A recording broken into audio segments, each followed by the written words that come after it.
ठीक है, खड़ा स्टार्ट है। ठीक है, चलो। एटम का ऑल फॉर्मूलाज हम लोग देखते हैं जो हमारे बोर्ड के एग्जामिनेशन में इंपॉर्टेंट है, तो जल्दी से इसको करते हैं। बहुत सारे फॉर्मूला है, याद रखना थोड़ा सा, हमें डेरिवेशन से अच्छा रहेगा। तो सबसे पहला आ जाएगा हाइड्रोजन एटम के लिए, एच एटम के लिए इसका रेडियस, रेडियस। ठीक है, तो आर का फॉर्मूला लिखे थे आर नॉट, आर नॉट ये हो जाएगा तुम्हारे पास एन स्क्वायर बाई जेड। तो R इज इक्वल्स टू हो जाएगा हमारे पास कितना हो जाता है 0.529 एंगस्ट्रॉम और ये n square by z. Second आ जाएगा velocity of electron in nth orbit. ठीक है, तो इसमें velocity v is equals to v naught, ये फॉर्मूला हो जाता था हमारे पास z by n, z is the atomic number और v नॉट की वैल्यू लिखा था मैंने 2.18 इंटू 10 का पावर 6 z या मीटर पर सेकेंड ऐसे लिखो, ये आ जाएगा। थर्ड आ जाएगा हमारे पास एनर्जी। ठीक है ना, वेलोसिटी के बाद और भी बहुत सारा चीज़ था, जैसे कि इसमें देखोगे तो ओमेगा निकाल लेना v बाई आर करके nth ऑर्बिट के लिए। ठीक है, ओमेगा निकल जाएगा, एंगुलर फ्रीक्वेंसी निकल जाएगा, तो फ्रीक्वेंसी निकल जाएगा v बाई सॉरी कितना आ जाएगा ये ओमेगा इक्वल्स टू कितना होता है 2 pi f into is equals to v by r. तो यहाँ से तुम लोग फ्रीक्वेंसी निकाल सकते हो v by 2 pi into r से, और टाइम पीरियड निकल के आ जाएगा 2 pi r divided by v से, यहाँ से ये टाइम पीरियड भी निकल के आ जाएगा। इसके बाद है हमारे पास, ज़्यादा इसमें नहीं चलेंगे, टाइम पीरियड का फॉर्मूला निकल के आ गया है। ठीक है, और सारे वैल्यू पुट कर लोगे आ जाएगा। फोर्थ नंबर में देखोगे एनर्जी ऑफ इलेक्ट्रॉन्स। ठीक है, energy of electron, electron in nth orbit, nth orbit. तो nth ऑर्बिट के लिए हम लोगों ने एनर्जी का फॉर्मूला लिखा था -13.6 electron volt Z square by n square, Z square by n square. ठीक है, तो और इसमें काइनेटिक एनर्जी की वैल्यू प्लस में यही था 13.6 इलेक्ट्रॉन वोल्ट। याद रखना भाई ये इलेक्ट्रॉन वोल्ट है, तो इलेक्ट्रॉन वोल्ट ये हो जाएगा Z square by n square. और पोटेंशियल एनर्जी जो इसका था वो इसका डबल था, तुम लिख सकते हो टोटल एनर्जी का या काइनेटिक एनर्जी का डबल था, आप आराम से इसको लिख सकते हैं। तो इसको नोट में भी लिखा था कि टोटल एनर्जी का mod is equals to kinetic energy का mod is equals to potential energy का हाफ। पोटेंशियल एनर्जी को पीई के जगह पे यू भी लिखते हैं हम लोग, इसका हाफ, इस तरीके से इसका आ गया पोटेंशियल एनर्जी।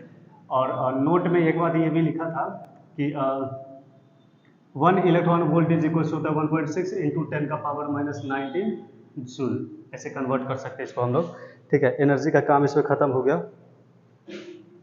ठीक है, अब क्या बचा भाई, फ्रीक्वेंसी रेडिएशन। हाँ, फिफ्थ नंबर में जो एक्साइटेशन और डी एक्साइटेशन का था, excitation and D excitation, D excitation, इस दोनों के केस में, इस दोनों के केस में जो चेंज इन एनर्जी आया था, जैसे न्यूक्लियस था ये ऑर्बिट ऐसे से था n1 n2 n3, तो इलेक्ट्रॉन्स या तो ग्राउंड से हायर ऑर्बिट तक जाता था या फिर ऊपर से लोअर ऑर्बिट की तरफ आता था, तो डेल्टा ई हो जाता था हमारे पास E2 माइनस ऑफ E1।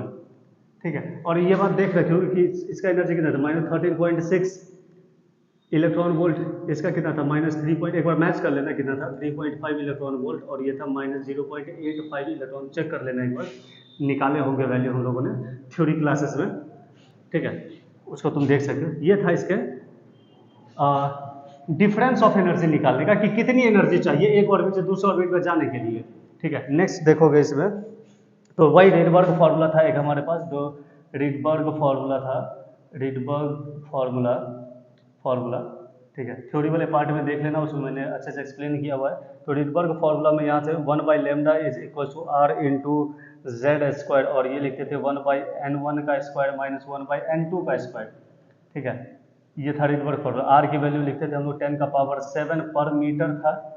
ठीक है, और इसको हम लोग वेव नंबर कहते थे, तो इस तरीके से इसमें हम लोग ऐसे लिखा करते थे, तो ये आ गया इसका वेव नंबर। 7 नंबर में देख सकते हो कि जो रिडबर्ग फार्मूला में n1 और n2 जो लिखे हुए हैं, इन सब का जो स्पेक्ट्रम सीरीज हम लोग देखे थे, H spectrum series, spectrum series, S spectrum series में देखे थे, ठीक है। लाइमन सीरीज, लाइमन सीरीज के लिए याद रखना N1 की वैल्यू 1 के equal Lyman. बामर series, बामर series N1 की वैल्यू हो जाएगी 2 लाइमन बामर। उसके बाद पार्सन सीरीज, ठीक है, और पार्सन सीरीज N1 की वैल्यू हो जाएगी 3, ठीक है। Brackett series, Brackett series N1 की वैल्यू हो जाएगी 4, भी हो जाएगा। P fund series, P fund series के लिए N1 की वैल्यू हो जाएगी 5।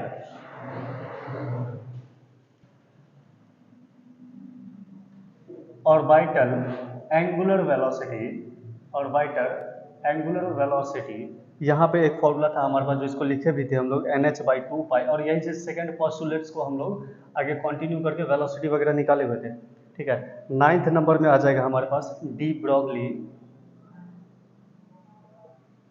D Broglie wavelength of electron, wavelength of electron in nth orbit. बहुत इंपॉर्टेंट है भाई, इसको भी याद रखना, ठीक है। ये है 2πr is equal to n into lambda, ठीक है।